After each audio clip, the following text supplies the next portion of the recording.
چلو الحمد للہ رب العالمین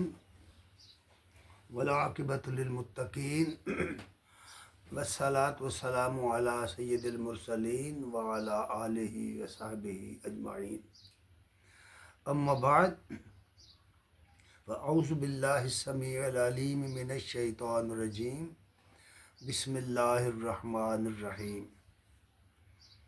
او کصیب من السماء فیہ ظلمات ورعد وبرق یجعلون اصابعهم فی آذانہم من الصواعق حذر الموت واللہ محیط بالکافرین یکاد البرق یخطف ابصارهم کلما اضاء لهم مشوا فیہ واذا اظلم علیہم قاموا ولو شاء اللہ لذہب بسمعہم وابصارہم ان اللہ علی کل شیء قدیر صدق اللہ العظیم۔ حضرات گرامی قدر، یہ سورہ البقرہ کی آیات 19-20 ہیں، 2 آیات اس وقت تلاوت کی گئی ہیں۔ ان آیات میں بھی ایک مثال بیان کی گئی ہے۔ یہ مثال بھی منافقین کی مثال ہے۔ اس سے پہلے پچھلی آیات میں جو مثال بیان کی گئی تھی وہ ان لوگوں کی مثال تھی جن کے دلوں میں، جن کے سامنے اسلام کا روشن پہلو آ جاتا ہے۔ بعض اوقات ہوتا یہ ہے کہ آدمی جب سوچتا ہے، خاص کر دین کے متعلق سوچتا ہے، اللہ رسول کے متعلق سوچتا ہے، اور اس کے ساتھ ہی اپنے کردار کے متعلق سوچتا ہے، غور و فکر کرتا ہے، تو اس کے سامنے وہ حقیقت کھل کر آ جاتی ہے جو اس کے ماحول میں پائی جا رہی ہوتی ہے۔ مثلا کہ داعی دین کی دعوت دے رہا ہوتا ہے، اس دعوت کو وہ سنتا ہے، سمجھتا ہے اور اس پر غور و فکر کرتا رہتا ہے۔ اس کے دل میں یہ چیز پیدا ہوتی ہے جس طرح کوئی شخص آگ روشن کرے تو اس کا ماحول روشن ہو جائے، تو گویا اس کے اندر ایک روشنی تو پیدا ہوتی ہے، لیکن جب اس روشنی سے وہ فائدہ نہیں اٹھاتا، اس کا رویہ، اس کی روش دنیاوی مفاد کی طرف چلے جاتی ہے، یا اس کے سامنے دیگر بہت سارے اندیشہ آئے، دور دراز آ جاتے ہیں، تو اس کیفیت میں وہ آگے بڑھنے کی بجائے، اسے قبول کرنے کی بجائے پیچھے ہٹتا ہے۔ اس کو تعبیر کیا ہے اس بات کے ساتھ کہ اللہ تعالیٰ اس کی روشنی کو سلب کر گیا، اللہ تعالیٰ نے اس کی روشنی سلب کر لی، یعنی اس کی توفیق سلب کر لی۔ جب اس نے کوشش نہیں کی اس روشنی سے فائدہ اٹھانے کی، تو پھر اس کی روشنی سلب کر لی گئی، اور اس کو ان اپنی شبہات اور ریب و تشکیک کے اندر، انہی ظلمات میں، اپنی خواہشات کے اندھیروں میں چھوڑ دیا گیا۔ اس کی حالت یہ ہو جاتی ہے کہ اس کی بصیرت بالکل سلب ہو جاتی ہے ایسے شخص کی، اس کو سجائی نہیں دیتا۔ اس کی حالت پھر فرمایا ایسے جیسے کوئی بہرا ہو، کوئی گونگا ہو، کوئی اندھا ہو۔ ایسے لوگ جو ہوتے ہیں جن کی حالت یہ ہو، بہروں، گونگوں اور اندھوں کی طرح، فرمایا وہ لوٹ کر نہیں آتے۔ وہ پلٹ کر نہیں دیکھتے، وہ ہدایت کی طرف نہیں پلٹتے۔ ان کی مثال بیان کرنے کے ساتھ ہی یہ کہا کہ یا پھر ان کی مثال ایسے ہے، او کصیب من السماء فیہ ظلمات ورعد وبرق، یا پھر ان کی مثال ایسے ہے جیسے آسمان سے میںہ برستا ہے۔ ظاہر بات ہے کہ جب تیز بارش ہو رہی ہو، موسلادھ دھار بارش ہو رہی ہو، کبھی آپ کو موقع ملا ہو کبھی اس طرح کی بارش کو انجوائے کرنے کا، اس کے اندر سفر کرنے کا، اس میں گر جانے کا، تو اندازہ ہو جائے گا کہ موسلادھ دھار بارش میں جب بادل گرج رہے ہوتے ہیں، گھٹائیں اٹھ رہی ہوتی ہیں، اس میں کڑک بھی ہوتی ہے، چمک بھی ہوتی ہے۔ یہ کڑک، چمک اور گھٹاؤں کا آنا اور موسلادھار بارش کا ہونا، اس کو مثال کا حصہ بنایا گیا ہے، اور اس شخص کو جو اس میں گر گیا ہے اس کی کیفیت کو بیان کیا گیا ہے کہ یہ اس طرح کے وہ لوگ جن کے دلوں کے اندر روشنی آتی ہے لیکن اس سے فائدہ نہیں اٹھاتے، اور اس کے ساتھ ہی انہیں جو خوف لاحق ہوتا ہے۔ تحریک اسلامی میں جب لوگوں کو یہ دعوت دی گئی تھی، ایمان لانے کی دعوت، نبی کریم صلی اللہ علیہ وسلم کے زمانے میں مدینے کے اندر منافقین اور یہود اور سب یہ قومیں موجود تھیں، ان سب کی موجودگی میں جب یہ اسلام کی دعوت دی گئی تھی تو اس وقت اسلام قبول کرنا اتنا آسان نہیں تھا۔ ایسے نہیں تھا کہ بھئی اسلام قبول کر لیا تو پھر ٹھنڈے پیٹوں اس پر عمل کرتے رہے، اس طرح نہیں تھا۔ آج بھی اگر کوئی شخص دعوت توحید پر ایمان لایا ہے، شرک کا ابطال کرتا ہے، بدعت کا ابطال کرتا ہے، اور وہ دین کو سمجھ کر ایمان لاتا ہے، تو آج کے معاشرے میں بھی یہ مشکلیں اس کے سامنے آئیں گی۔ وہ جو مشکلیں ہیں نا بالمقابل آتی ہیں، جن کے مقابلے میں آدمی کو آگے بڑھنا ہے، جن کے مقابلے میں آدمی کو پیچھے نہیں ہٹنا، شکست خوردہ نہیں ہونا۔ اگر وہ کمزور بندہ ہے، کمزور ارادے کا آدمی ہے، کمزور ایمان کا آدمی، تو نتیجہ یہ ہے کہ پھر وہ ان مشکلات کو، ان مصیبتوں کو اور ان آزمائشوں کو، جن کو یہاں ظلمات، رعد اور برق کہا گیا ہے، وہ ان کو برداشت نہیں کر پاتا اور خوف زدہ ہو جاتا ہے۔ وہ سمجھتا ہے کہ میں نہ ان آزمائشوں سے پورا آ سکتا ہوں، نہ ہی ان مصیبتوں کو برداشت کر سکتا ہوں، مشکلات کا مقابلہ کر سکتا ہوں، اور پھر نتیجہ یہ ہوتا ہے کہ وہ اپنی خواہشات کے اندر کی تاریکیوں میں گھبرا کر پیچھے ہٹتا ہے، اور ان چیزوں سے، اس مقابلے کی چیزوں، بالمقابل جو چیزیں ہوتی ہیں تحریکوں کے اندر، دعوت توحید کے لیے جو مقابلے میں چیزیں آتی ہیں معاشرے کے اندر، جو بھی شخص توحید کا اعلان کرے گا، جو بھی شخص شرک کا ابطال کرے گا، بدعات کی مذمت کرے گا، اسے ان آزمائشوں سے سابقہ پڑے گا، پیش آئے گا سابقہ۔ اس وقت جو کیفیت ہوتی ہے سوچ کر، ابھی کچھ بھی نہیں ہوا، ابھی یہ چیزیں جو ہیں نا، ظلمات کے اندر اندھیرا بھی ہے، یعنی مشکلات کا بہت زیادہ ہیں، بہت زیادہ مشکلات، جن میں کڑک بھی ہے، بجلی بھی ہے۔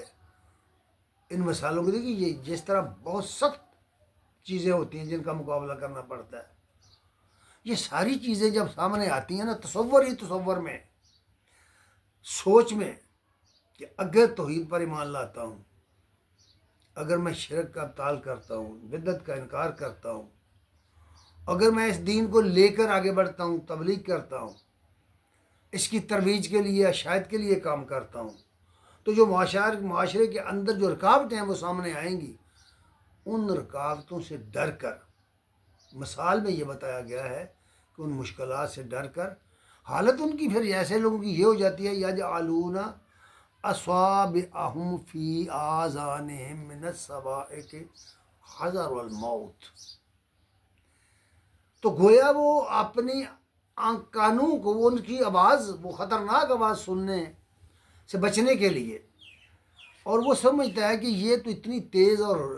دہشتناک آواز ہے، خوفناک آواز ہے کہ اس سے موت واقع ہو سکتی ہے۔ موت کے ڈر سے اس کڑاکے کو سن کر، ان کڑاکوں کو سن کر، یعنی ان خطرات کی باتوں کو سن کر، مقابلے کی چیزوں کو سن کر یا سامنے پا کر کے ایسے محسوس کرتا ہے جیسے موت آ جائے گی۔ وہ اپنے کانوں میں انگلیاں ٹھوس لیتے ہیں۔ کانوں میں انگلیاں ٹھوسنے کا یہ جو محاورہ بیان کیا گیا ہے، یعنی وہ عارضی چیزیں جن سے وہ سمجھتے ہیں کہ ہم بچ جائیں گے، حالانکہ ایسا نہیں ہوتا، ایسا نہیں ہوتا۔ اس لیے فرمایا گیا ہے، یہ کیفیت اور حالت بیان کی گئی ہے اس شخص کی، اس خوف زدہ آدمی کی حالت بیان کی گئی ہے، اس دہشت زدہ آدمی کی حالت بیان کی گئی ہے جو ایمان لانے سے گھبرا رہا ہے اور عقیدہ توحید و سنت پر عمل کرنے سے گھبرا رہا ہے، خوف زدہ ہو رہا ہے۔ اس کی یہ حالت بیان کی ہے، گویا ایک تصویر ہے جو بنائی گئی ہے کہ شدید ترین بارش کے اندر جہاں کڑک بھی ہے، بجلی بھی ہے اور برق بھی ہے، وہ اپنے کانوں میں انگلیاں ٹھوس کر موت کے ڈر سے بچنے کی کوشش کر رہا ہے۔ تو گویا ایک تصویر ہے ایک ایسے منافق کی جس کو یہاں بیان کیا گیا ہے، تصویر بنائی گئی ہے۔ تو یہ اس شخص کی تصویر ہے جو مشکلات سے ڈر کر ایمان سے بھاگ رہا ہے، ایمان کا انکار کر رہا ہے، ایمان کے تقاضوں کا انکار کر رہا ہے۔ یہاں فرمایا گیا ہے کہ اس طرح بچاؤ نہیں ہو سکتا۔ اللہ تعالیٰ فرما رہے ہیں کہ اس طرح بچاؤ نہیں ہو سکتا۔ کیوں؟ واللہ محیط بالکافرین، اور اللہ انکار کرنے والوں، منکرین حق، جو حق کے انکار کرنے والے ہیں، دو قسم کے لوگ، ایک تو اعلانیہ انکار کرنے والے ہیں، ایک بظاہر ایمان کے دعوے دار، ایمان کے دعوے دار ہیں، مشکلات سے ڈر کر پیچھے بھاگتے ہیں۔ اللہ فرماتے ہیں منکرین حق جو ہیں وہ اللہ کے گھیرے میں ہیں، وہ بچ کے نہیں نکل سکتے۔ وہ اس طرح نہیں ہے کہ وہ مختلف تدابیر بچنے کی کریں گے ان خطرات سے تو بچ جائیں گے، ایسا نہیں ہے۔ فرمایا اللہ تعالیٰ کے گھیرے میں ہیں وہ لوگ، اللہ ان کافروں کو گھیرے میں لیے ہوئے ہے، محیط ہے۔ پھر فرمایا کہ حالت ان کے خوف کی یہ ہو گئی ہے، یکاد البرق یخطف ابصارهم،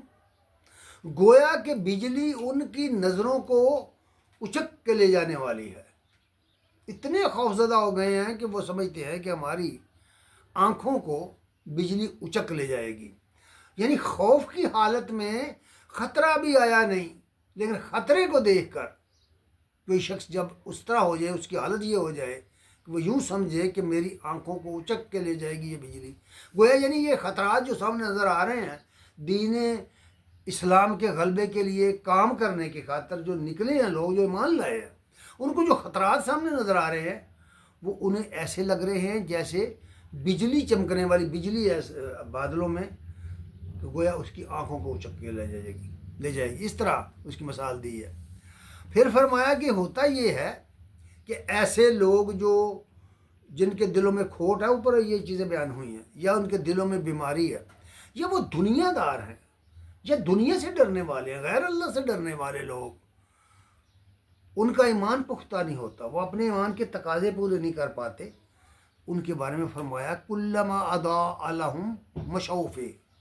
جب ان کے سامنے تھوڑی سی سہولت پیدا ہوتی ہے، کچھ روشنی انہیں نظر آتی ہے،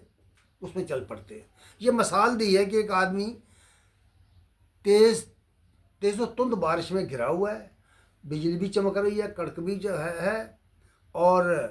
آنکھیں اچک جانے کا خطرہ بھی ہے، لیکن جب ذرا تھوڑا سا سکون ہوتا ہے، اس آدمی کا تصور کرو جو کسی اس طرح کی بارش میں گر گیا ہو، تو ذرا تھوڑا سا سکون ہوتا ہے، وہ چل پڑتا ہے، تھوڑی سی روشنی ہوتی ہے، راستہ نظر دکھائی دیتا ہے تو چل پڑتا ہے۔ تو گویا جو شخص اس طرح کا ہوتے ہیں انہیں ذرا اسلامی تحریک کے کچھ فائدے نظر آتے ہیں تو وہ تھوڑے سے آگے بڑھتے ہیں، وہ اس کو قبول کرنے کے لیے آگے بڑھتے ہیں، اس کو لے کر چلنے کے لیے آگے بڑھتے ہیں۔ اور پھر جب وَإِذَا أَظْلَمَ عَلَيْهِمْ، اور جب پھر تاریکی چھاتی ہے، مشکلات نظر آتی ہیں، پھر ٹھٹر کر کھڑے ہو جاتے ہیں۔ ان کی مثال بالکل تصویر بنا کر بتائی گئی ہے کہ اس طرح کے لوگ دنیا میں کوئی کار ہے نمایاں انجام نہیں دیا کرتے۔ اس لیے ان کی مثال دے کر سمجھایا ہے کہ ایسے لوگ خطرات کے اندر چلتے ہیں نا، تھوڑی سی امید پیدا ہوتی ہے کوئی فائدے کی تو چل پڑتے ہیں، اور جب مشکلات دوبارہ آتی ہیں تو ٹھٹر کر کھڑے ہو جاتے ہیں۔ فرمایا وَلَوْ شَاءَ اللَّهُ لَذَهَبَ بِسَمْعِهِمْ وَأَبْصَارِهِمْ، اگر اللہ چاہتا، یعنی اللہ کی مشیت یہ ہوتی کہ انہیں باقی نہیں رہنے دینا، تو وہ ان کی آنکھوں کو بھی ضائع کر دیتا، ان کی صلاحیتیں جو سننے کی ہیں انہیں بھی ضائع کر دیتا، اور جو دیکھنے کی انہیں بھی ضائع کر دیتا، لے جاتا ان کی نظروں کو اور ان کی سماعت کو۔ اگر اس کی مشیت یہ ہوتی، اللہ کی مشیت یہ ہے کہ وہ ہر کسی کو موقع دیتا ہے فائدہ اٹھانے کا، اگر وہ فائدہ نہیں اٹھاتا تو اس کا آخری انجام تو پھر یہی ہے کہ وہ اللہ کی گرفت میں آ کر رہتا ہے، بچ نہیں سکتا۔ تو اس حوالے سے ان آیات میں بڑی اختصار کے ساتھ بڑی عام باتیں ہیں جو بیان کی گئی ہیں۔ آخر میں بتایا ان اللہ علی کل شیء قدیر، یعنی یہ یقین ایک بندے کے اندر آ جائے کہ سب کچھ اللہ ہی سے ہوتا ہے۔ اگر یہ یقین پیدا ہو جائے کہ اللہ ہر چیز پہ قادر ہے، وہ چاہے تو ہمیں بالکل کلوں کے اندر بیٹھے ہوئے، چھپ کے بیٹھے ہوئے، مختلف قسم کے حفاظتی انتظام کیے ہوئے بھی چاہے تو وہ ساری چیزیں ہماری ضائع ہو جائیں، ان کو کنٹرول کر لے، انہیں چھین کے ہمیں سے لے جائے۔ اس کے بے شمار واقعات بھی ہیں، لیکن چونکہ اس کی مشیت کا تقاضا یہ ہے کہ وہ ہر کسی کو موقع دے، اس کو آگے بڑھنے کا بار بار اس کو موقع ملتا ہے کہ آیا وہ ایمان لے کر آتا ہے، اور یہ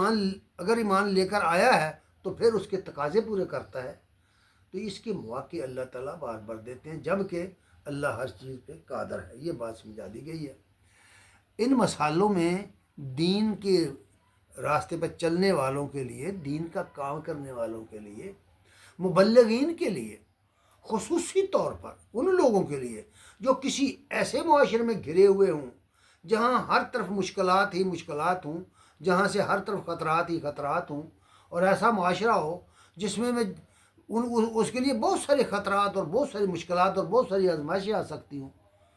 جو لوگ ایسے معاشرے میں اللہ کے دین کا کام کرتے ہیں، یہ مثالیں انہیں بتائی گئی ہیں کہ دیکھیے اگر وہ یہ کمزوریاں جو اس میں بتائی گئی ہیں کریں گے،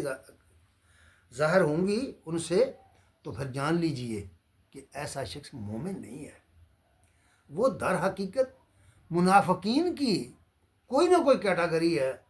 جو کوئی نہ کوئی خصلت ہے جو اس میں پائی جا رہی ہے۔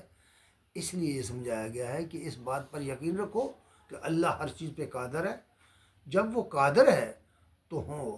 اہل ایمان کو آگے بڑھنا ہے، اس کے ایمان کے تقاضوں کو پورا کرنا ہے۔ یہ ہے وہ بات جو یہاں بتائی گئی ہے، اور اس کے مخاطب اس زمانے میں بھی کمزور ایمان والے، نفاق کا مرض رکھنے والے، دل میں کھوٹ رکھنے والے تھے، اور آج بھی ان آیات کے مخاطب بالکل وہی لوگ ہیں جو ایمان کا دعوے دار تو ہیں، ایمان کا اعلان تو کرتے ہیں، لیکن اپنے ایمان کے تقاضے پورے نہیں کرتے۔ دعا ہے کہ اللہ تعالی ہمیں عمل کی توفیق عطا فرمائے اور سمجھنے کی توفیق عطا فرمائے۔ آخر دعوانا الحمدللہ رب العالمین۔